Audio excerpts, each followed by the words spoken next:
સારો સ્વભાવ અને સારી ભાવના એ જ જીવનની સાચી સંપત્તિ છે.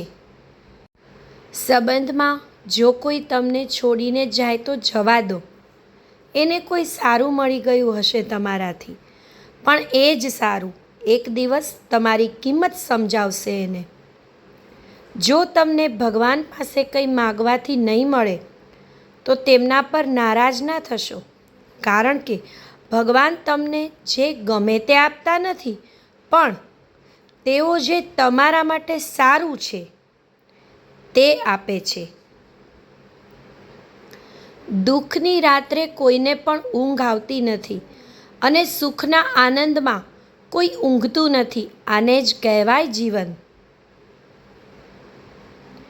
પરિવાર અને સમાજ બંને બરબાદ થવા લાગે છે જ્યારે સમજદાર મૌન રહે અને નાદાન બોલવા લાગે છે.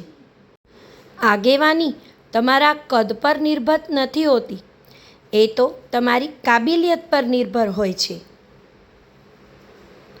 માનો હાથ ફરે માથા પર એ ચોઘડિયું દુનિયાનું શ્રેષ્ઠ ચોઘડિયું કહેવાય છે.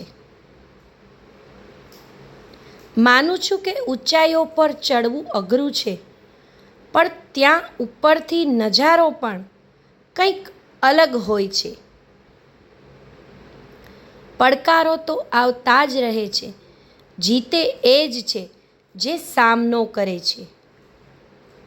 બસ એક વાત યાદ રાખજો, ઈશ્વર પાસેથી આશા રાખવાવાળા ક્યારેય નિરાશ થતા નથી.